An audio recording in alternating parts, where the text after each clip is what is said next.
So, ladies and gentlemen, fanboys and girls, nerds, weebs, and otaku, welcome back and welcome home.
Hello there, Apple Bites. This is Writ Ralph talking to you straight from our show here, The Written Writ.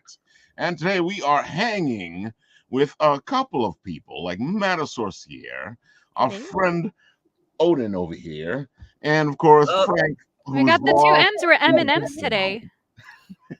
That's right, M&M. You know what? M&M. I'll take the double alliteration. We're rocking it. Yes, we own it. And there we go. And there goes Frank. Hey, what's up, guys? Hello. What's up? Yeah, folks, we just came off of a beautiful weekend of conventions. I was all over the place. I was at Brooklyn Comic-Con and 5 Points Festival, and it was just a party and a half. That sounds like exhausting. Oh, it was, and we did it in a way where I usually don't do it because I found out that Brooklyn Comic-Con started at 12 p.m. and I was already down by Brooklyn by like a certain time, and I was like, well, I can go check out freaking 5 Point because they start at 10 a.m. So we'll go over there, and then we can actually walk all the way through the park to the other convention. Oh, that's convenient. Yeah. That's awesome. That's what we did for 2 days. I'm sure it saves a lot of time too. That's what we did for 2 days, and it was a blast. Both conventions were amazing. Brooklyn Comic-Con was in a whole new location, and it was just packed. That's great. And 5 Point was just a party and a half, graffiti everywhere, art, comics, toys. Oh, Sounds amazing. Yeah, that was my weekend. Good weekend. What the hell did I do this weekend? Sounds like a good way to spend it. Exactly. I don't know what. I don't remember what I did this weekend. It was pretty uneventful. If you can't remember, yeah, that's usually what it is. Either that or you did I something. slept. I think I just slept. Oh, that sounds great. Yeah, I don't get enough of that. I just worked. Uneventful. I was at Dallas Fan Expo. I was jealous because they have 5-lane parkways. That's the best thing. I was jealous in seeing that. And Do they still have traffic on there? No. It's so funny because I've heard the theory that if you add more lanes to like a parkway or a highway, it just makes more traffic because more people are going to want to drive on it. So, well, it was weird because like we all know that like downtown, right? Like downtown New York, downtown Boston, downtown Philly, right? That's usually where the action and the nightlife, shall you say, right? Downtown Dallas was opposite. It was like cows? I couldn't tell you. And there was like 3 restaurants, there, a couple hotels, and I'm like, I was afraid I was gonna like get mugged or something. I'm telling you, the city was spotless, clean. I didn't see like any homeless people, and most unfortunate for people that fall into those circumstances, right? And I didn't see any things flying around. It was wow. They kept that city clean. I've never been into a city that's been that clean, spotless. No graffiti, no nothing, like none of that. It was just, upkept. But for the most part, Fan Expo was great. Makes me wondering what they're hiding that the place is so clean. I don't know. I mean, like you gotta think that Texas is a very large state, right?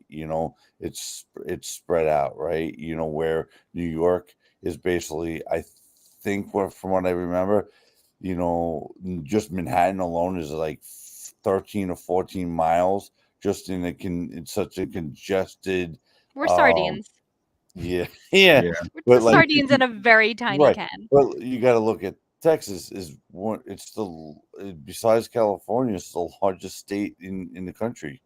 Like Outside of Alaska. yeah. It's less dense. Like, But I mean, they had 17 parkways. 17. I don't think we have 17 in New York. I don't think so. But and when I was Ubering it, they're like, yeah. He goes, all of them, all the parkways are 5 lanes. Excuse me. All of them. That's what the Uber drivers were saying. I'm like, wow. So it was kind of like crap. But They got the room for it. It was great. I got. But everything's big in Dallas. Well, Texas. that they do. And now you're heading off Don't to say Boston. that to right? a Giant fan, though. And now you're heading off to Boston, Yeah, right? I got Boston. Yeah, that's gonna be fun. Boston was always a good show. Very good show. People's always been there as give the love to the authors and the creators, and they're Boston's a big city where you have a lot of readers. I know a lot of people that did fantastic, myself included. It was my second best show behind MegaCon, and well, MegaCon against anything would pretty much win. You should be winning down there, but Boston gave me a lot of love, man. Continued to do those fans are great over there. The people come there and want to see something that they haven't seen, and it's honestly fantastic. I love doing that show. It was originally supposed to be at the end of June in a different convention center. It was supposed to be, so it's at I believe the Heinz Convention Center. I think it you're was right, yeah. originally in the Boston Convention Center, but Boston Convention Center is actually getting a remodel. So literally, maybe about like 3-4 months after they had announced the show, then they had to run around and find a different location. Now, by the way, we're doing a remodel of the convention center. So we'll see how that goes, but I think I'll be fine because it's still in the state of Boston. So, so it's gonna be fun. It's the Boston Convention Center is the one by the water, right? Yes. I remember there was one by the water that I did a Boston Comic Con. No, I don't remember it. Was charming. I mean, Boston Convention Center is actually not far from Boston University, so there's a whole bunch of it's like in the inner city. So I don't remember seeing it honestly, like water, but doesn't mean that it wasn't there. Like I could be wrong because that was also like me recalling knowledge from like 10 years ago. So, because oh my god, it's been like 10 years since I've been in Boston. Jeez. Wow. Is that where you went to school? You went to school in Boston? No, I just went to Boston Comic Con in Boston. Oh, did you? Yeah. I remember it being in like a nice area by the water, but I don't remember if that was like the Boston Convention Center or if I'm just like hallucinating, which could also be a thing. There's a lot of stuff that's not. I don't quite remember, but I don't think I think from where the Red Sox were playing. Don't quote me if I'm right or wrong. I don't think the Red Sox were really that far from it either. So I mean, everything's like all congested in the city. So I know on the way there, I passed Boston University. Big medical school, and and everything like that. I passed that. So, but it was away from everything, but not far from it. If that makes sense, That sounds like Boston in general. Yeah. Yeah, it sounds like most cities. What are you talking about? I know any friends that visit Boston are like, everything was right there. But I mean, Oh, I I think was that's right. Yeah, it was near water. There Okay. you go. it was. Yep.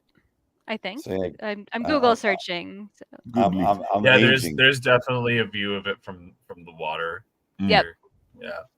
You know me, I just drove there to my convention center, set up, and didn't. That's You it. know, Yeah, hyper focus. Oh yeah, him. Yeah. As soon as he gets in, there's like sell. I'm there to work. I'm not a tourist. I don't need Yeah, this. but that's what it's I've gone not to enough like. conventions with Frank where I know that he walks in and it's like sell. That's it. Frank turns into business Frank. Exactly. Well, it does help that I work for Coca-Cola too, so it's just like that See, mindset. you already got that mindset. Yeah, you got it from Coke, and Coke does really well. So Frank does really well. I like it. Exactly. I like that correlation. But Oh, it's so true. I just like it's great, you know. Like other people have like, oh, she's like, oh, you going away and stuff like that. But I just go like you know, like I'm taking the ferry from Long Island on Friday morning, shooting out, and then driving 2 hours or 2.5 hours to Boston. So you know, Wait, can you probably take your you car on live. the ferry, or are you gonna rent a car? Yeah, You can yeah, take your you car? take it. yeah. Awesome. Yeah, you can basically drive on the ferry, you know, and I think everything. Long And Island is lucky because they can go up and they can go down, and it's a ferry for each way. They've got options. yeah, They've got options. yeah. I mean, you guys basically, you know, if you're leaving, you got to go through and go over the bridges and all that congestion. So that's always fun. You Leaving know, from New York is like going on a quest, and you know you're gonna take 10 days to get there. Yeah, it's like even like driving or public transit, it's Yeah. just all terrible. well, it's New York. You know, New York is just we're overpopulated. You know, with the bridges and there's What is it? just 8 not million enough. people? Yeah, I Yeah. think 8 yeah, million people. in 8 such a million stories. little space. But how long did it take us, Ralph, when we went to Rhode Dude, Island? it Like, took us 3 hours to leave the city. yeah, 3 hours, and And then it took Rhode us 2 Island, hours to get to Rhode Island. So that says a lot. yeah, 5 hours. I think we walked in at like what, like 9 o'clock or 9:30, and Yeah, man, we and got there pretty late. yeah, I remember what time I got to his house, and we're like, yeah, we're screwed. Oh, no. It was You know, early. I got I like, was like, oh, this should be a little easy. No. what time did we get there? I got to your house at like 4:30, 3:34. I don't remember. I think I it was got to 2 Philly. to 3:30. Yeah, Oh, maybe it it was was. Yeah. early. It was early enough for me to go, oh, this is pretty early. Oh, we Famous got- last words. Exactly. And you don't No, say but- stuff like that. We all know it because as soon as you Yeah. say it, it messes the whole thing. It's funny with my son when he goes, don't say the T word. So T word's traffic. He's like, don't say that word. He's like, don't jinx us. Don't jinx us. But you know, I mean, it is what it is, you know. I just take it with the stride and just keep on going. That's all I could do. You know. I get there when I get there. I'll set up, you know. Yep. So That's all you can do. You can't stress about it too much. no, I don't. And you know, I got my stuff. My stuff's easy enough to set up and everything's in my trunk. So everything is just easy, set up and go. And you know, basically it takes me 20 minutes to set up, 20 minutes to a half hour. Bam, just have everything in the trunk, unload it, done. You know? Yeah. So It's like boom, boom. makes you it do it. easier, you know. Exactly. Yes. So Michael, let's get Yes. over to you. Tell the people who you are. Tell them all the good things. Give them the spiel because I really like what you got over here, and I love the fact that this is ending on Father's Day. Go for it. Yeah, it's definitely one of those things where it's a little bit serendipitous. I definitely didn't plan that to happen. But anyways, my name is Michael Oden. I am the creator and founder of Nine Realms Publishing. I've been making indie comics since 2020.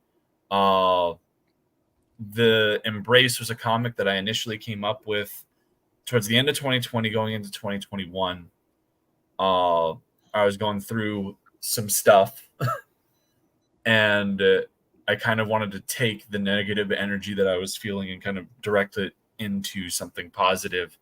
And so I came up with this kind of dark take on the superhero genre called The Embrace. And so the basic premise of this is that this father, his son was murdered.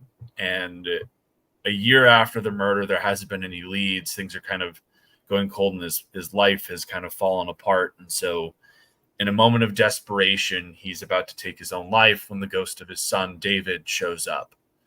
And they come together for an embrace. And in that moment, David gives his dad, Clarence, a vision of what happened that night. And he sees the people that were responsible. And then when he comes to, he's transformed into this spectral hero, the Embrace, which has got this cool superhero costume that's powered by his son's ghost. Love it. And so together they're going after the people that killed David to bring them to justice. Are you sure you didn't deliberately end this on Father's Day? Because that just I swear to God, I've been meaning to do this campaign for a while, and literally every single time that I've meant to launch it, something's come up, right? So I was literally just last month. It was the 16th, like a week before the 16th. I was like, all right, I'm launching it the 16th. I need to get this done because we're doing the second book in July. So like, I wanted to make sure that we did this Second Chance Kickstarter before we did the second book. And it turned out that way. I literally didn't even realize that was when we were closing out until like I was hitting up people with, okay, I wanted to use you guys for the I wanted to like use this one, a buddy of mine that's closed and opened a whole bunch of my books. Like, hey, you free to do it this day? He goes, yeah, sure. What day is it again? And I was like, well, apparently it's Father's Day. And I didn't know that. Is that going to be okay? I was like, yeah, dude, that's fine. So whatever. But still, it was definitely one of those things where I was like, oh, well, I guess subliminally, you know, things happen for a reason. I wasn't meant to launch it earlier. So I lucked out, and now it's, you know, closing on Father's Day. Yeah, just own it, man. Just own it. Boom. I didn't realize the theme actually fits so well with Father's Day too. That is perfect. No, yeah, but it's really the timing, and like he said, he had some, you know, just when he got around to get it done and to post it and everything.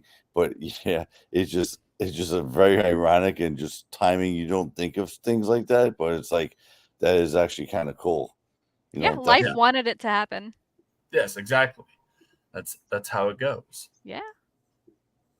And so here we've got some of the interior art by Dean James, the artist of the book. This is, believe it or not, this is his first comic.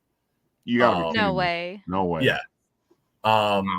So you know, and that's one of the other really cool things is in this edition of the book, when we first released The Embrace in 2021, it came with a fan art gallery. We had a nice little fan art contest because the character got some pretty big popularity.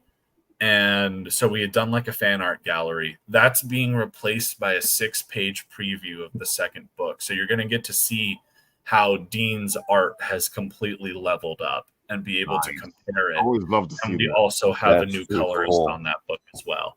So like everything just kind of comes together. I always love to see that. I always love to see how an artist improves.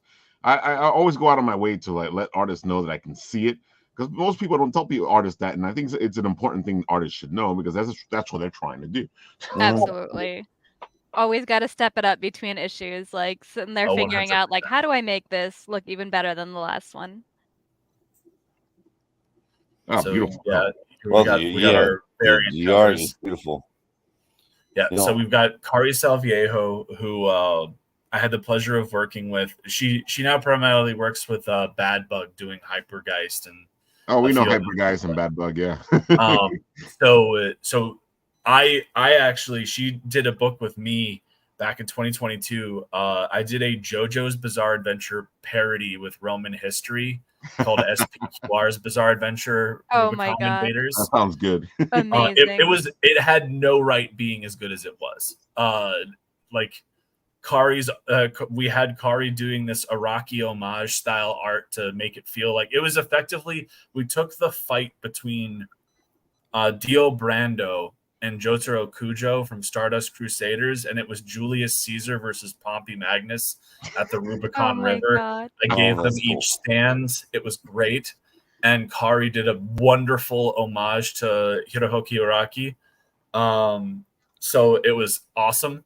But like, yeah, so I loved working with her, and she's a fantastic artist. So I had her do this cover, and we had it colored by Avery Ferdinand, who's a phenomenal colorist that I've been working with for a while. He's actually colored a couple of the covers on this campaign. So, but yes, this is our cover A, and we hit our first stretch goal at 2,500. So that's going to be upgraded in its cover quality. It's probably going to be a rainbow holofoil. Ooh, Fancy. I can see it. Okay, this will look great. It looks like it was meant to be a holofoil. Yeah, it look amazing. Initially, we were going to do glow in the dark, and then I got the quote back. Wow, this book, would and I was just like, no, that puts me at a massive deficit. Glow in the dark, more like no in the dark. Pretty much. I was like, this would be a I just said you fantastic should do it. I said it would look good to glow in the dark. I agree with you. I do think it would look great glow in the dark. That being said, it was like I got the quote back from Ready Comics, and I was like, are you sure this is right? Like, this is more expensive than a metal cover by like a lot. Oh God! As someone who knows how much metal covers cost, I got like a deep visceral reaction. By at least $10 per book. Oh my! Damn. Yeah, I was just like, there's no way, and they were like, yes way, that is the cost, and I was like, but I can get the blacklight metal cover for cheaper than that. Thank you for your time, sir. I was just like all right, we'll figure that. something else out. And so they recommended the rainbow foil. I think that would look that is the best option for that in terms of a foil. I think that it would really like pop the greens and everything. It like would, that. yeah. So Yes, absolutely. We'll see how it turns out. I'm waiting for the physical proofs. But that was what they recommended for that, so that's probably what we're going to do. And then this one is a fantastic cover. I've got Will War Reyes is doing the pencils. Tiago Gomez is on the inks. Avery Ferdinand colors. Just beautiful rendition of the character.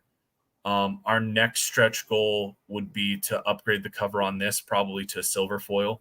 Ooh.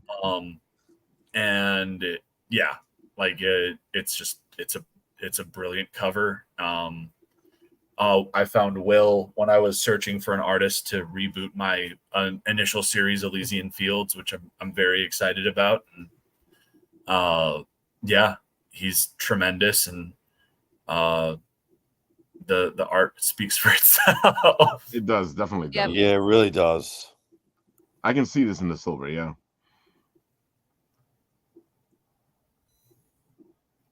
So this is the one recycled cover that we did from the original campaign.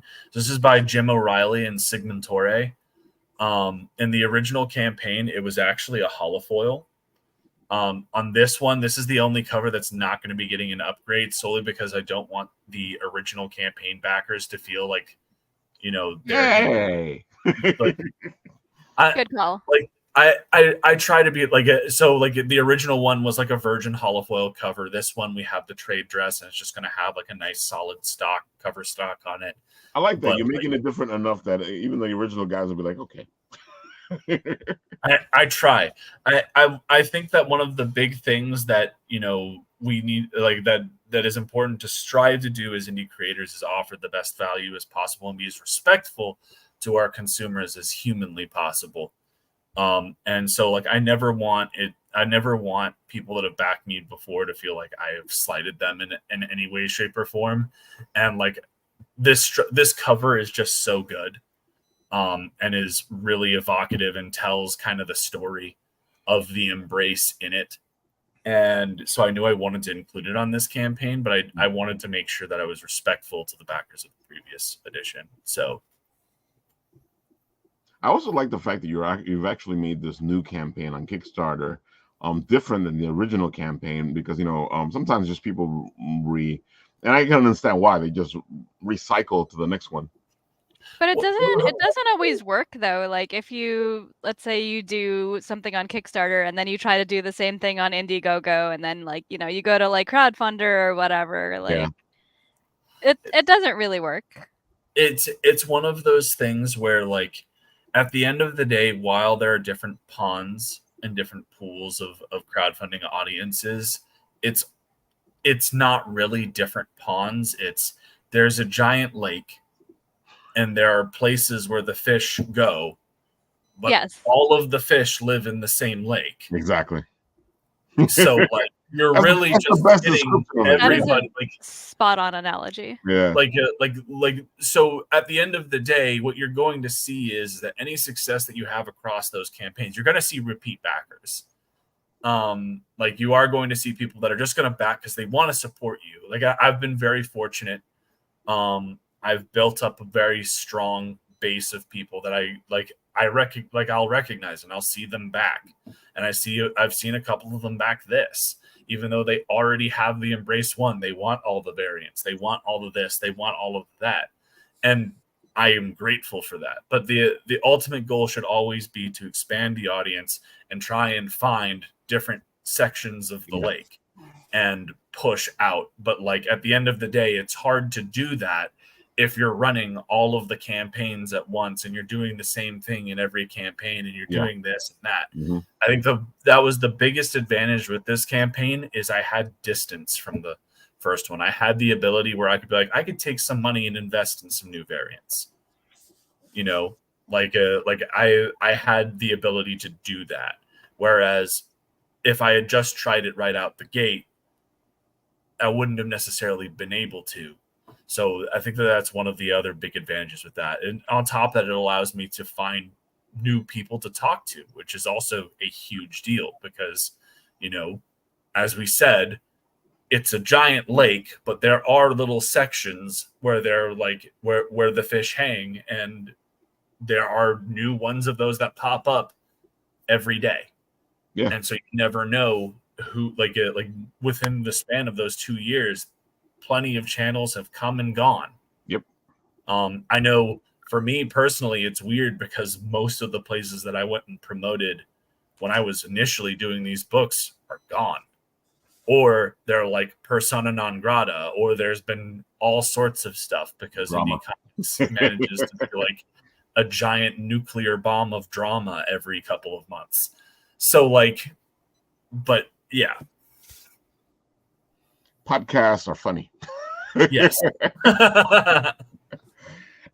Oh man, yeah, People but in general are funny. Yeah, we see it all the time. We'll have partners that show up and then they're gone, and you're like, I like them, but now they're gone. This is why we can't have nice things. Exactly. That's literally how it feels.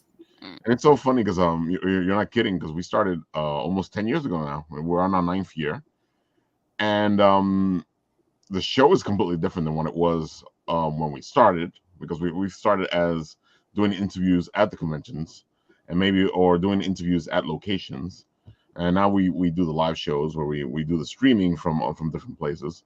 But a lot of the people we started with are completely gone or been gone, or we don't even see anymore. I mean, it's even if you take the drama out of everything, this is not a game for the faint of heart. No, it's like, especially if you're a person like me where I can draw okay, but I'm not a professional and I'm never going to try and do sequentials, right? I am writing scripts and I'm handling the production of art, print, and fulfillment. That is a hefty amount of change. Yeah. And so like, it's hard to justify that, especially, I'm a single dad, right? I have a kid that I have to take care of. Yep. It's one of those things. It's not easy. No. It's a labor of love. Yeah. Exactly. You have to constantly kind of look at it and justify the cost, because odds are, and most people I think would attest to this, odds are a lot of the times you're going to be operating at a loss, or you're going to just be breaking even. Yeah. Like that's really what this game is if you're lucky, everything's paying for itself. Yeah. That's the success story of indie comics. Yeah, absolutely. At least. I broke even, or if I turned in not, or if I had a loss, it was very nominal and it wasn't backbreaking. But like you see people that come into this and then like they invest a lot and they lose a lot. And so it's definitely not for the faint of heart, but it is a labor of love. And I love telling these stories. I honestly don't know what I do without doing it. It's cheaper than therapy still, I bet. I feel like you've come to the right place though, because I think I think most people need to be a little more realistic. Because I feel like a lot of people jump into this going, I'm going to make millions of dollars. I'm going to be rich. I'm not going to lie to you. That's how I was when I did my first book. I wasn't thinking that I was going to make millions of dollars. But I remember when I started, you had all of those crowdfunding campaigns that were making like hundreds of thousands of dollars. And so I was just like, okay, well, 10,000 seems like a reasonable campaign goal. I had no idea what I was doing. Whoa. Indiegogo, I was fortunate. Indiegogo allows you to change a goal once. And so I dropped it to 7K. I funded, made 9, but like it was the most like strenuous 60 days of my life. And I was pushing I was talking to everybody, trying to figure out where do I need to go. And like I was fortunate in when I did this, it was right at the beginning of the pandemic, and so people were getting. When everybody was, they were coming in, paying, doing. That's when it was good. That's when it was like that's when there was really a chance, I think, for like an indie renaissance, and I feel like it didn't get to take off the way that it could have, because recession. Well, there's recession, but I think we talked a little bit about this in the green room. Bad faith actors, people that raised a lot of money, but then took 3 years to fulfill. Suckers. That's unacceptable. And as a result, that especially with where the economy is now, it's hard to justify making that expense. Yeah. Where it's like, oh, do I really want to throw $20? Like that's $20. I might not even get the thing. Exactly. Oh, that's even worse. You don't get the thing. Yeah. That's painful. Well, rest assured, you guys will get the thing with this. Definitely. You already finished the thing. The book's done. The goal is to have everyone's stuff out to them by July. A lot of people, when they're listening to Kickstarters, I think that's one of those things they like to hear when the book's already done. All you're waiting for is to get the money so you can put it into people's hands. Also, I like that cover. It's giving me like Pieta vibes. So this is an homage to James O'Barr's The Crow. Yep. Which probably also gives Pieta vibes, actually. Everything is based on Pieta. Yeah. But so this was this cover we had done by Von Randall, who's worked on a few books you might have heard of, King Spawn, Scorched, and Spawn. Yeah, so I can see why this looks so good. You might know a few of those. And Vaughn is great. I've actually worked with him on a whole bunch of things at this point. Really good dude. And then we have Avery Ferdinand, did just a tremendous job with the color work there. Yeah, this just comes together really well. Yeah. And the father and the son here. Oh, yeah, tugging the heartstrings. Yep. Beautiful piece. So this one's got a bit of a story to it, because this is not just a standard cover. This one's actually a little bit more expensive, and there's a reason for that. So I got in touch with for any of you guys that are familiar with the backstory of James O'Barr's The Crow, you know that the story itself was fueled by the loss of his wife, but Eric and Shelley were born from he read in a newspaper this story about a young teenage couple that got killed, mugged over a plastic engagement ring. And so that's where Eric Draven and Shelley Webster came from. For me, when I came up with the idea of this book, I was going through a custody fight. And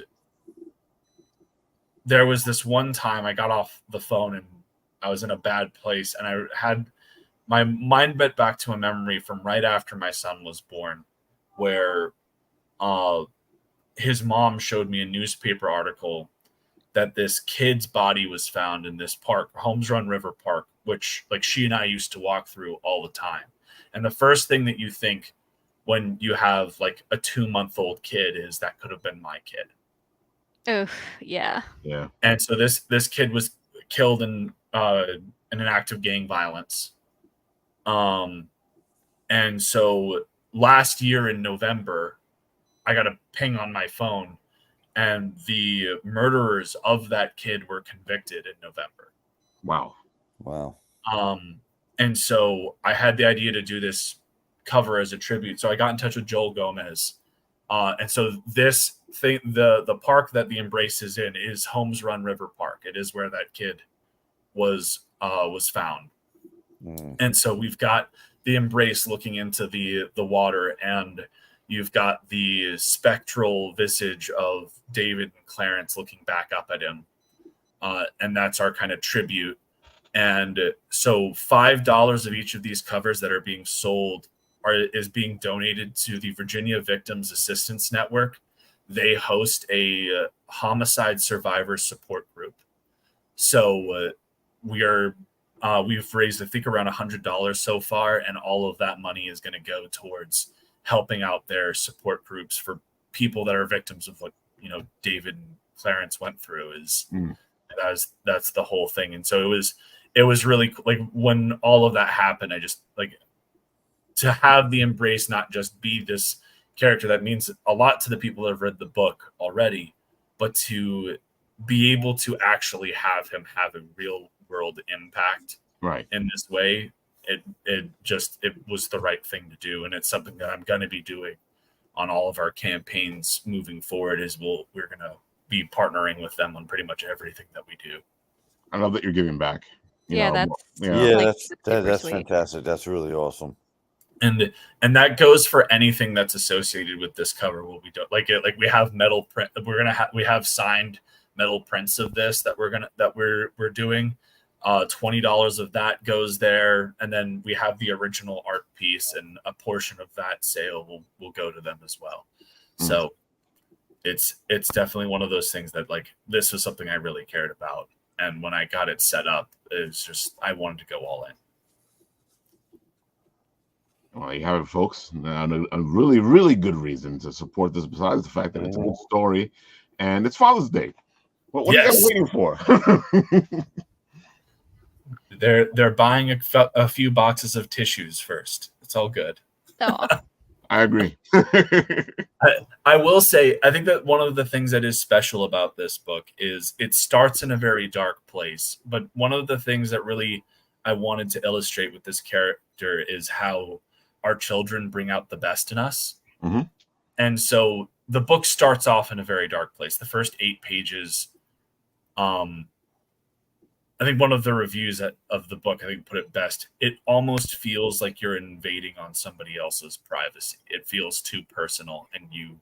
After that story, I can see why, though, because you're bringing that into the book. So the moment that David comes back, and you start to see Clarence and David act together as the superhero and what have you, there's this levity that gets brought to the book because David is the light. And, David's this 8-year-old kid that was raised by good parents. He's not there for vengeance. He's there to save his dad. Well, to help guide him. Yeah. So, exactly. So, they have this very warm back and forth. And, their transformation as a superhero because they both read comics. And that was a thing for them. So it's one of those things I think makes it unique, whereas a lot of books that would handle this kind of content, it becomes very grim and it stays very grim. And it's just darkness. No, that is never the point of this. It was to show people that there is the real way that you overcome something like this is you move forward. And David is starting that path for his dad, is trying to give him this pathway to closure. Because and like that's one of the things. So this is the first issue of like a 5, maybe 6 issue miniseries. And at the end of it, like the sad truth is that David is gone and Clarence is going to have to accept that. Yeah. But like part of this journey is Clarence coming to terms with the fact that, you know, yes, this terrible thing happened. No, it's not okay that it happened, but that's life. And like hanging your life up because of it isn't just unfair to you because you had no control over it. It's unfair to the people that love you that were taken from you. Yeah. Because they wouldn't want that for you. No. So it's so funny. I'm hearing you explain this, but before I knew as much as I do now about the story and all the stuff you've crafted and how you put it all together. When I was looking to put the trailer together, you know, the song that kept popping up for me was The Light by Disturbed. And it, you know, in that song, it says a lot of this. You know, it's like sometimes the only way to get through to the light is through the darkness. Good song choice. Yeah. Also one of my favorite songs. Love it. I love Disturbed, but but also I love the way that you handled you know, the story of the son dying, because it's like so many other writers would have just been like, all right, the son dies, the dad's like really sad, then now he wants revenge, and like that's it. Like that's the story. Yeah. And like that was the whole thing, is I kind of wanted to go against the tropes, because I feel like you're absolutely right. Either they would have like the son die and then it's just the dad is going on a murder spree, right? Or the son is like, you know, he comes back as like a murderous spirit or something. Yeah, like, it's so tasteless. Or they would invert it, where it's like the dad dies and then the dad's ghost comes back to protect the kid as the kids go. Like you have like superhero Jack Frost effectively, right? Like I feel like those are the two things that you see all the time, but I really liked this idea. And it's even why he's got like the arms over the costume and everything. Those arms are the reason why he's got those like small arms. I noticed that, yeah. The collarbones and the torso is those are David's arms. They're protecting him. They're embracing him. Beautiful. They're constantly hugging him and giving him protection. And that was like the whole idea with the design. And you know, Dean did such a tremendous job with it. When I first came up with the idea, I couldn't write the script because I couldn't visualize what this character looked like. And so I needed to find the right artist. And he and I talked for about a week and a half, just going back and forth for hours and hours, discussing like what we wanted. And like the big thing that I wanted to push for was this motif of the hands. I mean, even on his feet, you'll see that there are like these white things wrapping around his feet. Those are hands that are wrapped around his feet and everything is like the hand motif. Because I wanted it to really drive home that like David is protecting his dad. The hero of the story at the beginning is David. By the end, Clarence will save the day in his own way, but because that's what you do, is you create the full circle. But like, you know, I really wanted it to be a story that emphasizes not like the best that our children bring out in us, but how they save us and how they are our light.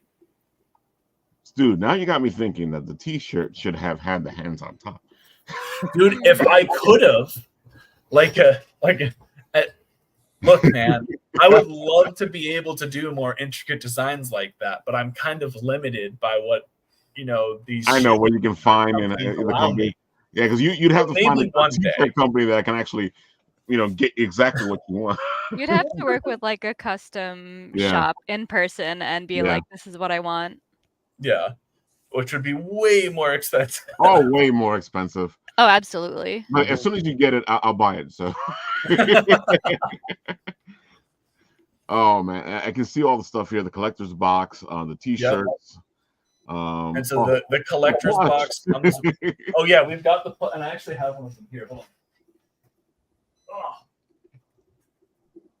Oh, he's got the hands I too. love it.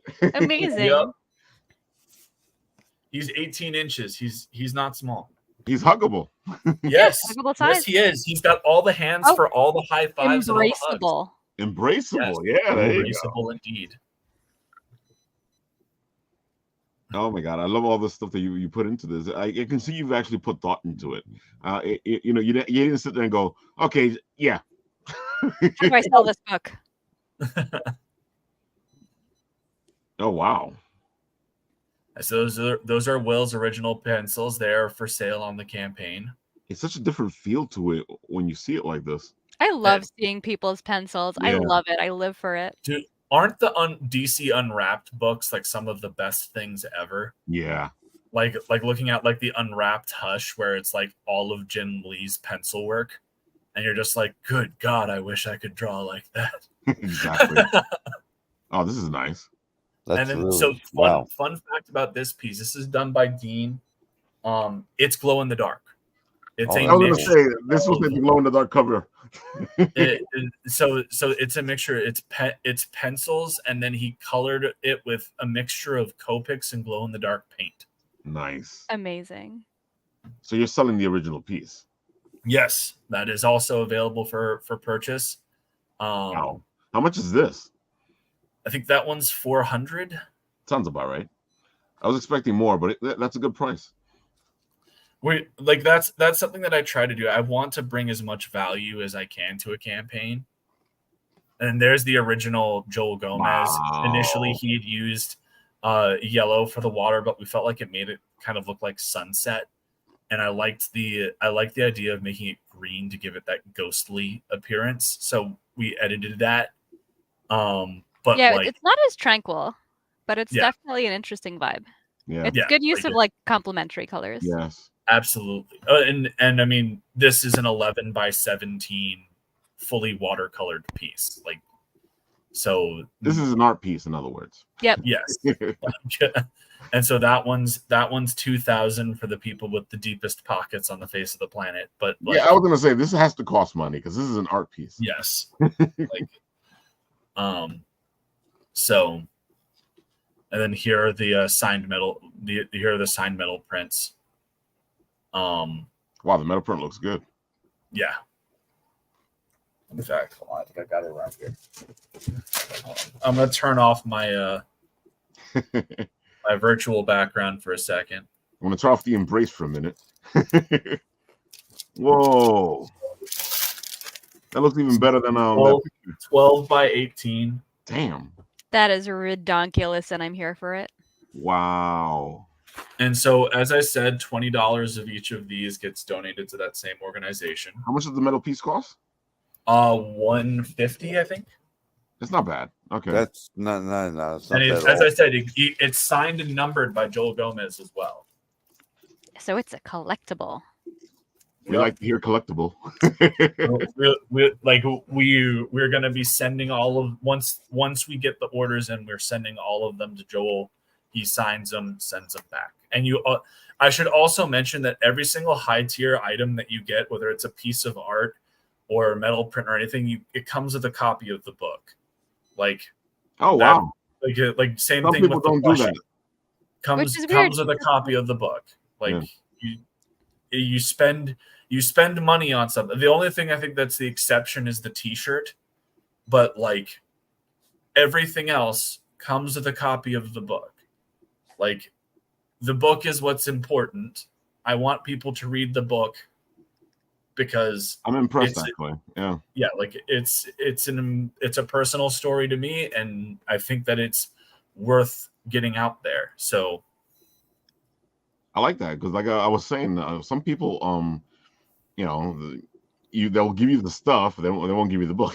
But why wouldn't they? I don't understand that. Or it's like, okay, here's a poster of this thing that you've clearly never read before. Mm-hmm. Just dude, that blows my mind too. Like even if you had a campaign where you were like, like perfect example, like let's say Sean Gordon Murphy did for his Zorro campaign, did a thing where it's like, oh, you could get this print of Zorro, but you don't get the book with it. But come on, we all know the story of Zorro, right? Do we need the book? I mean, I would like it's Sean Gordon Murphy's take on Zorro. That's like Don Quixote meets freaking Narcos set in the modern day. Yes, I want the freaking book. Like you had me at that pitch. You have me at that pitch. My God. Huh? You have me at that pitch Yeah. too. It's like I was not expecting that. That's like I actually this is a nitpick on just how Massive does their things is they will crowdfund like a trade paperback format and then they'll release the individual issues to stores, which I think is poor form because those issues go out before people get the collected edition. Wow. That which is I think disrespectful. super scummy. Yeah. But I mean, whatever. Sorry, Massive, if you heard that. But no, I'm not sorry they heard that. I hope they hear that, and I hope they hear that I think they're incredibly scummy, and that they'll see the error of their ways and change and become better people. But so like the whole thing, having read the whole thing at this point, because I got the issues because I love Zorro. I'm gonna freaking it's $4 a book. I've already got the hardcover on the way at some point. Like, yes, I'm gonna go read these things because I'm a sucker. Anyways, I feel like that's one of the things that they want you to do because they go, I know you bought the book. It's exactly what they want me to do.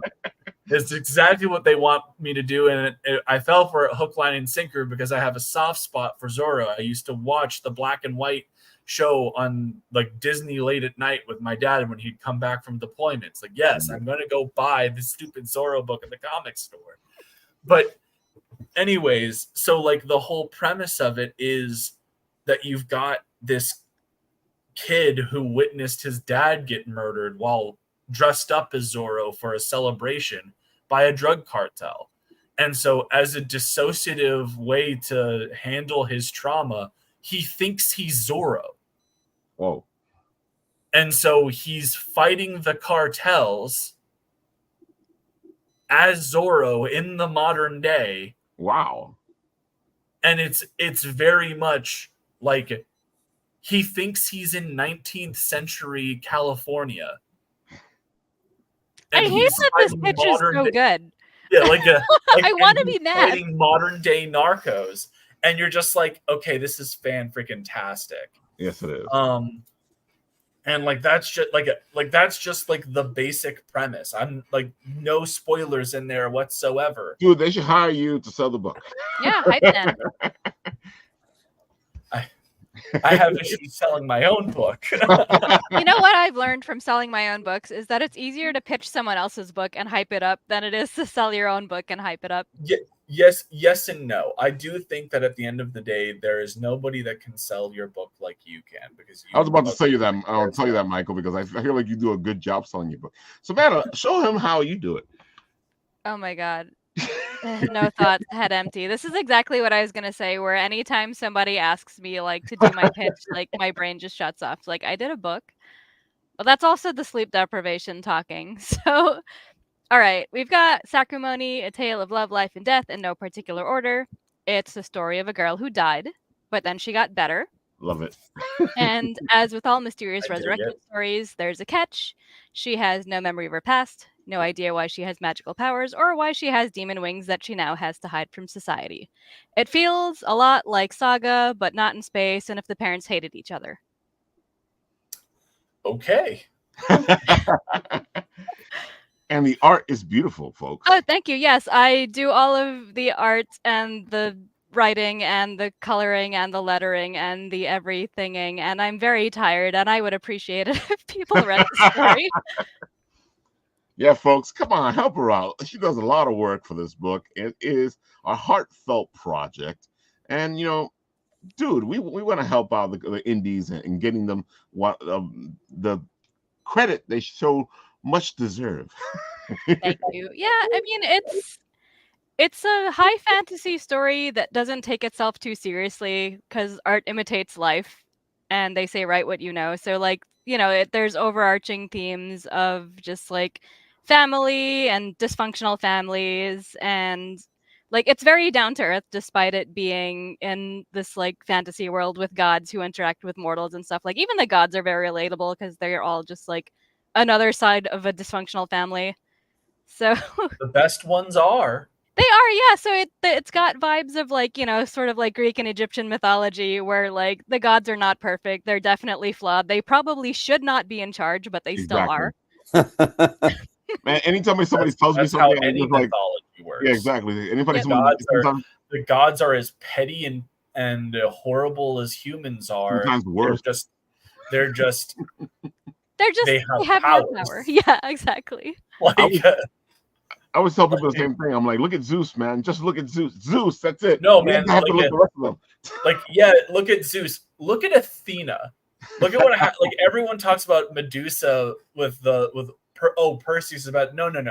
Athena's the bad guy in the Medusa story. Oh, definitely, because Medusa, her priestess, effectively got raped by Poseidon, and rather than sticking up for her, she turns her into a monster, and then 6 Zeus's demigods spawn onto her to clean up the mess. Medusa. That's messed up. Medusa is an interesting story. I do think that like it's funny because you'll have a lot of people. Oh, Perseus is the bad guy. Not really. Perseus was told, "Hey, there's a monster turning things to stone. Go get rid of it." He's not told the intricacies of what we find out in. I think that's established in Ovid's Metamorphosis. I'd have to go double check. But like it's not expanded upon to that degree until like the Imperial Roman period of literature. Most of the Greek myths don't really tackle that. It's just she bad monster. She turns people to stone. Perseus kills her. Yay! Hooray! He saved the day. Good job. It's not until you get more like in like philosophical, in-depth thought on the story that kind of starts to shift its narrative, and that doesn't come around to like the Roman imperial period. That's the same thing that happens in this book. You start yelling at the book because you're like, why are you doing that? Stop.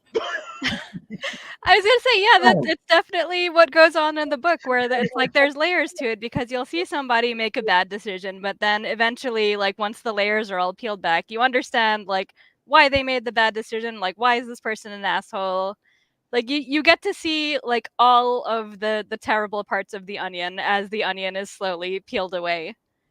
And it's fun if you're someone who's into, like psychology and people watching, or like the kind of person who yells at movies like this. It's definitely up your alley. I feel like me and Ralph wouldn't be allowed in a theater because we just be like screaming at the screen. I have a question for you. What's up? So you write and draw. Yep. Who are your biggest influences as a writer, and who are your biggest influences as an artist? That's interesting because like I didn't actually read a lot of comics growing up, so I can't. I'm not just saying comics, just in general. In general, right? In general, who influences your writing the most? Who influences your drawing? That's a really. It can be anything from from comics to literature. Like, who would you say influences your writing the most, and who would you say influences your art? I'd have to say, in terms of writing, mostly like taking observation from real life and just kind of like, without directly mirroring something, like saying like, oh, this represents that represents that. It's more of just like, oh, hey, this is interesting. What if I explore that concept in story? But I guess credit goes to Neil Gaiman for Sandman, because like Sandman opened my eyes and it made me realize that like comics don't have to be superhero stories. Because before I read Sandman, I had, Sacrimony in my head, and I was just like, this is a story. I don't know what to do with it. Like, maybe I'll make a novel or do something, or like I had no idea, because I didn't think that there was a place for it in comics. Comics weren't even really on my radar at the time, because I was just like, all right, yeah, Batman, Superman, Spider-Man, Man, whatever. Man. I like Man. But yeah, then I goth teenage me came across Sandman, and it's just like, oh my God. There's gods being assholes to each other, and that's what my story is about. And like, maybe I can, start looking into trying to do a comic. That's awesome. On the art front, I don't know actually. Like, there's a lot of artists who inspired me to draw, but I definitely don't like directly take anything from them, if that makes sense. Okay, I can agree with you. Yeah, I mean, I'd say I'm influenced by a lot of Japanese artists like Yoshitaka Amano, who did the artwork for a lot of the Final Fantasy games. Also, Ayami Kojima, who did a lot of the art for the Castlevania games. Like, they definitely influenced my love of like very intricate details and like certain color schemes and stuff. Like, I love me some detail, as you can see. Yeah. And also like Alphonse Mucha from like the Art Nouveau movement. Like, there's a lot of Art Nouveau inspiration in my covers. As you can see, there's like lots of fancy borders. Yep, Tate's on it. He knows what I'm about. So yeah, I kind of just take things from here and there and just like mishmash them together and make my own style because I don't like directly emulating anything that already exists. 100%. Everybody has their own unique voices, whether it's artist and like visual representation art, or whether it's written like prose or anything like that. Like, everybody has their own distinct voices, but I do always like to hear, especially from writer artists, who like what kind of writing influences what kind of writing influences their voices, like what kind of art influences their visuals. Because I do think it's like a really cool thing, because it is rare when you have somebody that is able to do both of those things and do them well. I should say, like that's really the big thing, is like anybody can technically do any of these things, but can they do them well? And like obviously you're 7 books in, you're doing something right. So I always think it's a really interesting thing to get that kind of perspective and see, who's inspiring their writing and who's inspiring the art. I think that's a really cool thing to look at. Oh, thanks. Also, if you take things way back, I was inspired by like Hindu stories because like I grew up in Hindu family, and like there's always like these bright colors and like really detailed outfits on the gods, and then like, all of these weird stories about like gods and reincarnations and demons and things like that. Like, I sort of latched onto it even though I am not a religious spiritual person at all. It's still like it still has a special place in my heart because like it was a fun starting point to like, especially there were like these old TV serials that were based on the stories, so you'd get to watch these people in like all their fancy costumes acting as all these gods and like reincarnated kings and whatever and fighting demons, and I was just like, oh man, this rules. This is so cool. Trust me, I'm right there with you. The Iliad was my bedtime story for like years. So like that's Greek mythology, all that stuff, like history, everything. Like that's a huge influence on me. Like, I get it. It's fun stories. It's all fun stories. I'm not out there making sacrifices to the Olympian pantheon, but boy, do I love me some Greek mythology. There you go. I think that's a You very could have one sacrifice as a treat. How's that? Just one. I think we, as writers, and you guys have done everything, right? Like, I'm just a creative writer. When people ask me, I can't pinpoint one writer, but I was always a big influencer by movies, right? Sometimes, right? So, creativity comes from anything, really. You could see something walking down Broadway, right? Or you could see something on Long Island or something. I mean, my stories came from watching Eight Heads in a duffel bag. Had nothing to do with it. So you could be influenced just on something so crazy and opposite of what you're thinking that it'll transpire and have an easy process of coming up with a great idea. But you guys have done great artwork, and that stuff kills. Your stories are great, and obviously, from a comic standpoint or a book standpoint, you need to have great artwork to lure people in, right? And story does help a lot too. But like when I'm ever at Comic Cons, people always stop and it's like, oh, we got attracted to your artwork. It's just the reality of it, at least with books anyway, but that's how I feel, but doesn't mean I'm right or wrong either, just ideas come from so many different areas. The art pulls them in, the story makes them stay. Yes. Correct. I would say that, you know, art is the public facing side of any creative endeavor, right? Like, right. But the story we're always is, told never judge a book by your cover, but let's be real, that by its People cover, like do. that. A let's be nice real, cover that- does help. Yes. like everybody goes, oh, that cover looks really cool. Let me go read the back of it and see if this is something that's my cup of tea. Exactly. Like Yep. like that's how it always goes. Is you that's never how it just go begins. you never just go around you never just walk around Barnes and Noble and see a book with like a plain cover that has nothing going on and go, you know what, I should go take a look at that thing. Like there's a reason why there are 60 copies of Albert Camus' The Stranger in the philosophy section that people aren't picking up, because the cover is literally just a bunch of black streaks heading toward the center to like represent the sun, but unless you've read the book, you don't know what that is. And Well, 100%. You need something to draw a potential consumer in, right? You need 100%. great artwork. Yeah, listen, I'm going to say something that I probably I think it's 80% artwork, 20% story, and I'll tell you why. Because you need, like Mike was saying, right? You need something to draw someone in to be attracted to the cover, right? The artwork. You guys have great artwork. I know I do too, but I don't do my own Yeah, your artwork. covers are awesome.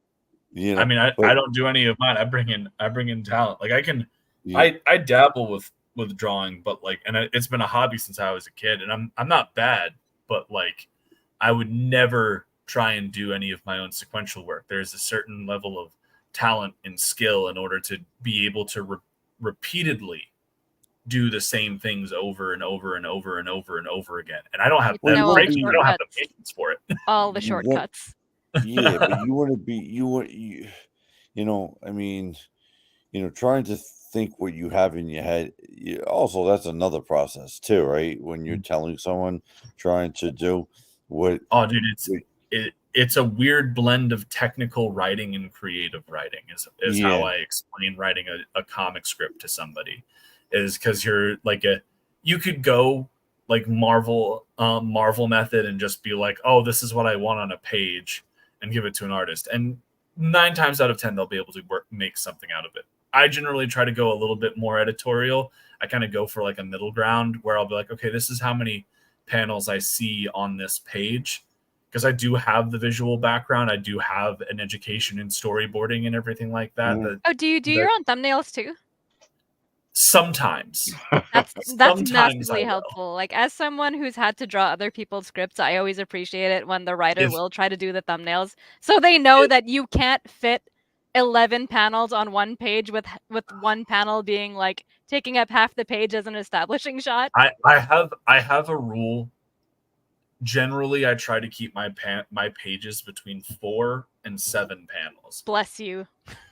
Like that's like a general rule that I have, is like, the only exceptions being like if I have, in the Embrace 2, I have a 2-page splash collage where it's like we've got a central object coming through the center of the panel, and then there are all these shards of glass that are acting as separate panels across, like all over the page. And but that makes sense, and that's also very cool. Yeah, so that is an exception to the rule, and that's where it's like you need to know the rules in order to bend or break them, right? It's like, okay, this is how to make like a solid thing work.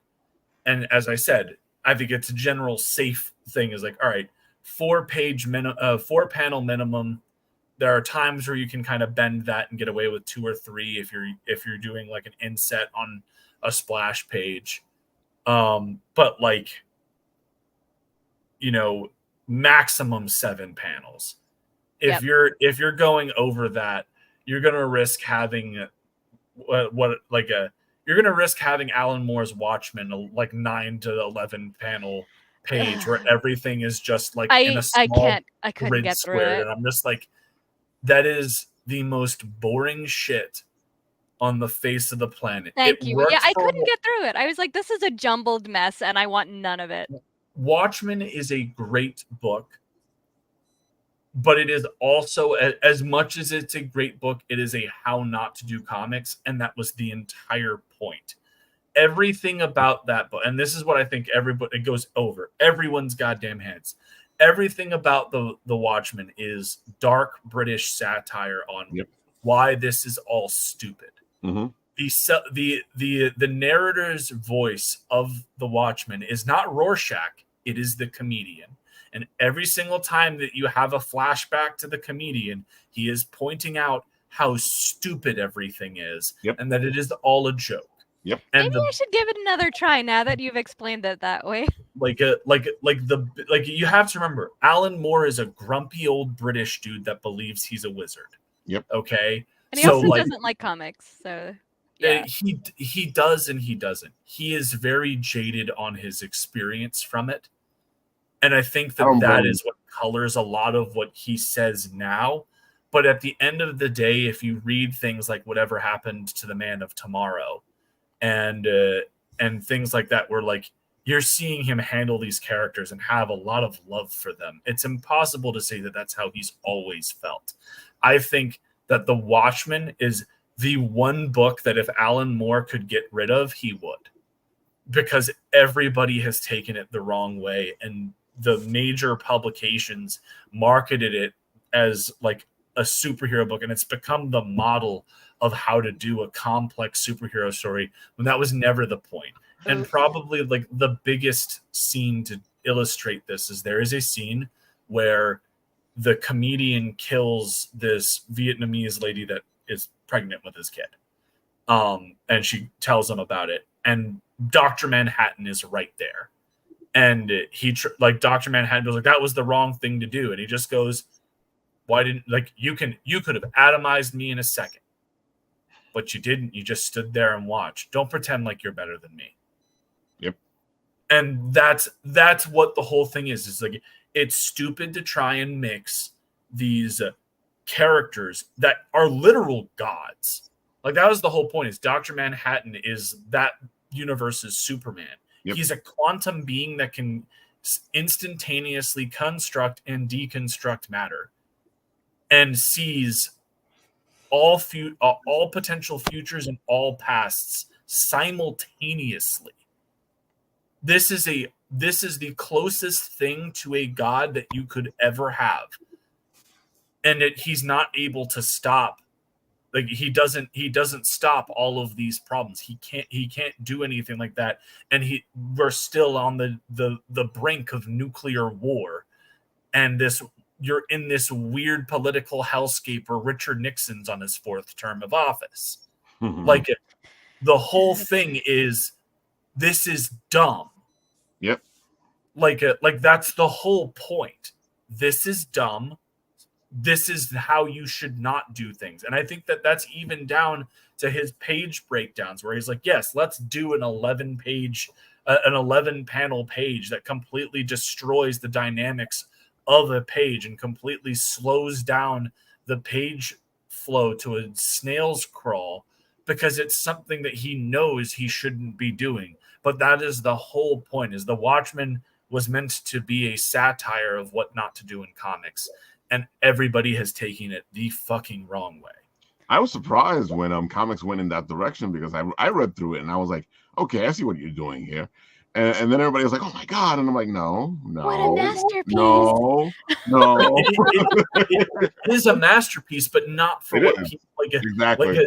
Like it is very well written. It's very well thought out. It handles character deconstruction very well. Like, there are classes you could teach on Watchmen on how right to do with the book. Yeah. But as many as the things that were right, there were so many done wrong. And I am 100% sure, especially when you look at his more recent comments about comics and everything like that, these more serious tones and everything like that he was trying to do in Watchmen were meant to be a red flag of this is the direction we're going.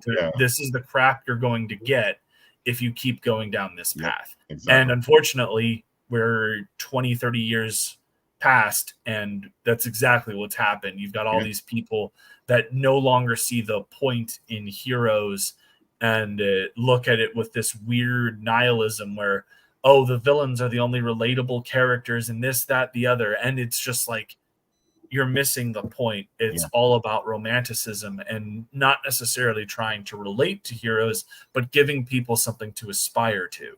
Yep. Completely agree. And that's been my TED Talk. That's why I still have that argument with people about Superman, you know, and Christopher Reeves being the Superman that I like, and all the but you know, you're not realistic, Ralph. I'm like, and I say the same thing every time I hear that. It's like, these are comic books. Stop with the realistic shit. It's not about realism. It's about evoke So at the end of the day, comic books, especially when you're looking at the superhero genre, they are an extension of the age-old tradition of heroes that goes back to the epics of Homer, to you know, you were talking about Hindu mythology and everything like that. So you've got Rajendra and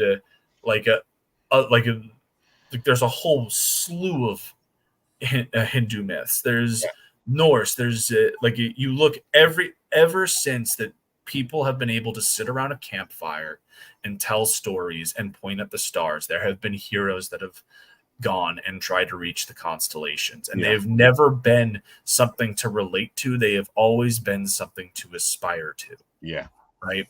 They have always been something to aspire to, or even cautionary tales. You look at the Greeks, who were very, you know, philosophical and I don't want to say nihilistic, but very pragmatic people. And you look at like the Iliad, right? What is it? It's a cautionary tale about rage and how rage ultimately gets you nothing but emptiness. Like it gets you emptiness and a bunch of your friends dead. Like that's how it works. And so superheroes are just the latest tradition of the epic hero. That's all it is. And what that means is that superheroes are meant to symbolize and evoke the values that a society holds dear. Superman is manifest of justice and integrity, right? Like that's his whole thing. He is the Boy Scout. Yeah, he's supposed to be. And that is all he is supposed to be, and that's all he needs to be. And you don't have to deconstruct him 7 ways to Sunday to make that interesting. What you do is you keep him the same and you make the world different. This is why Kingdom Come worked. Was Superman stayed the same. The world thought he was outdated. And so he put himself in exile because he felt like the world didn't need him anymore, and the world went to shit without him. So exactly what's happening. And so that's the whole thing. You know, Batman. I'm so sick of everybody that has read like one freaking psychology book going, well, if Batman actually invested his wealth into this, that, the other, he would be able to prevent. Look, guys, there are 1,000,001 things that Bruce Wayne could do with his $1,000,000,000,000 family fortune. And he's probably already done all of that because that's who Bruce Wayne is. But guess what? You're forgetting the one thing, and that is we need an inciting incident for conflict to create more Batman stories. So it doesn't matter how much money that Bruce Wayne dumps into the renovation of Gotham. Some batshit insane guy is going to come out and try and kill a bunch of people, and that's where you need Batman. But it's funny because that's also who's going to read a comic about Bruce Wayne donating money to charity? Bingo. That's exactly what happens now. There's a bunch of people throwing money at problems, and you know the problems aren't getting solved.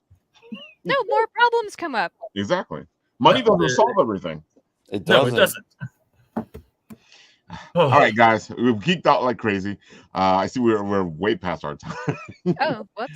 Michael, tell the people all the good stuff again. Tell them where to find you, and I'll put it up one more time. My name is Michael Oden. I'm the creator and founder of Nine Realms Publishing, the writer of The Embrace and other books. You can find me on Instagram at 9RP Comics and on Facebook at 9 Realms Publishing. You can also technically find me on Twitter, although I am trying like my life to stay off of it because it's cancer. Oh At god, every Elysian time I go on, I just like It- I just close Nita it. has That's that. it. I don't even go on. I have an account. I haven't logged into. You're that not account missing in anything. Just in never like go on there. 8 months, 9 months. It might even. So on there, it's Elysian Fields _0. If you like Roman history, I generally have a weekly show called When in Rome with Michael and Matt when my co-host isn't Nice. busy trolloping all over Europe.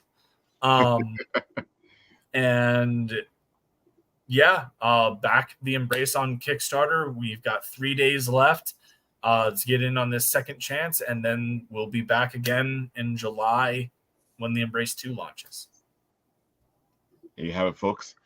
And it's Father's Day, and this is it's Father's Day. Gift for Get the Father's book Day. because get the book for your dad. Exactly. Or if It'll you're a make him dad, proud. treat yourself. Exactly. Exactly. I know I'm treating myself to this book. You know, as a father, I just have to get this.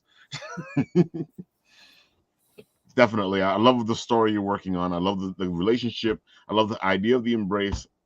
You did a great job putting this together. Thank you. Looks great.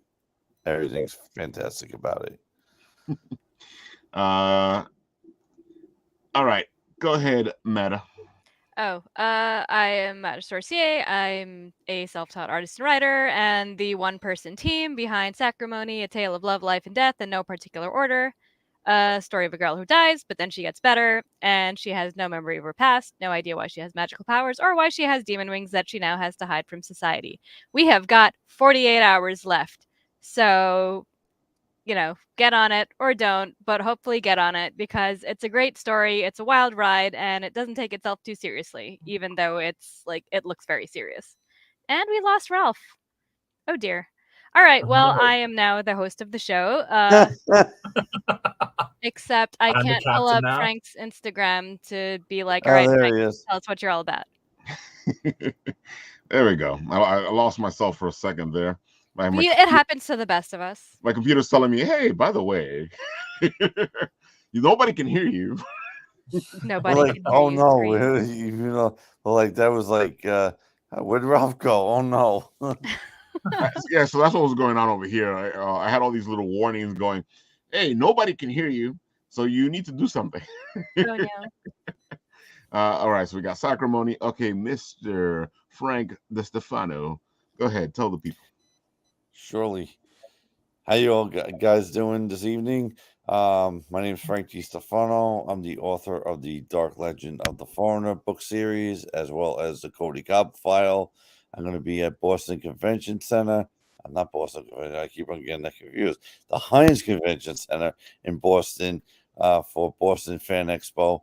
Don't know my table number yet, but I'll find out. Come down starting on Friday. Come down to Artist Alley, and then you get to talk all about my writing, my new book, The Cody Cobb File, which is very similar. Basically, it's a suspense thriller about an artificial intelligent robot that was basically built to counter terrorism in the Middle East, and then it falls into the wrong hands, gets reprogrammed, and then one of the main people that build it, the doctor, sell it on the black market to someone who was court-martialed. So you see where this is going, Goodness. and someone uses it to go after the people that court-martialed him. So, and there's a lot of destruction. Let's just put it that way, Good pitch. And then of course, the one that established my name was the Dark Legend of the Foreigner book series. It's about an ancient Japanese warrior that got frozen 400 years in feudal Japan and wakes up in modern day Central Park 400 years later. Come on, guys. You wanna come and say hello to him, give him a nice big hug. You wanna, Go talk to Frank and you leave with a book. yeah. There you go. That's exactly what happens. I've seen it, folks. Yeah, I mean, a lot of people come, not knowing who I am, and then, like Ralph said, most of them leave, the table talking about writing to talking about how I get into writing, like how I mentioned before, I said I never actually planned to write anything. It just happened to fall because I was watching Eight Heads in a Duffel Bag. At the time I was working in hospitality, and basically I saw Eight Heads in a Duffel Bag and I thought it was terrible. And then I started writing, and voila. So, it's taken me on this great journey, and, so many great people that I've met along the way. If I never took that one step down on, the paper and the pen, I would have never met great people, great fans of my books that I've created wherever I've gone. So, um, I always tell people just keep on writing, keep on drawing, keep on doing what people, the content that people are creating, because that makes the world go round. That makes everybody's interested in something different, right? Whether it's a suspense or thriller book, or if it's a comic book, or if it's artwork, or if it's both, it's just amazing on the great artists that we have continuing, to showcase their artwork, their comics, their books, and stuff like that. It's all about getting that great content and getting people to see it. That's the hardest part about being an indie. Whether a comic book creator or writer, you gotta be, you're self-employed pretty much. You basically got to do all your artwork, you got to do all your writing, and finding time to do that is always more difficult than said. Yes, um and then getting it out there, but I've seen to do okay doing that. So definitely definitely always appreciate the support from everybody. you have it, folks. And I think because Nat's not here, I probably only have one set up over here. Make sure you go check out Tragedy. It's on chapter 6. And you're going to want to read this book. It is a fantastic little story. And Phil does a great job at mixing and molding and putting things together. Nice little crime drama type of thing. And, it's not what you're going to expect. And at the same time, that's a good thing. Go check out Phil Russard's book. It is really good. I can't say enough of it. I've been able to read up to issue 8, so I'm a little past this right here. Oh, you got all the good spoilers, huh? Exactly. That's why I'm trying not to mess it up by telling people any too much, but you should. It's a good story. It kicks it off with a beautiful first issue, and you won't see the ending coming on that one. And then as it continues, he just keeps surprising you. Folks, we are heading off to Garden State Comic Fest next weekend. Garden State Comic Fest next weekend. We shall be over there having a blast at the Menon Arena in New Jersey. So if you guys want to hang out with us, go check out the Garden State Comic Fest at the Menon Arena next week. We shall be there. And hey, if you come say hi, maybe I'll put you in the trailer.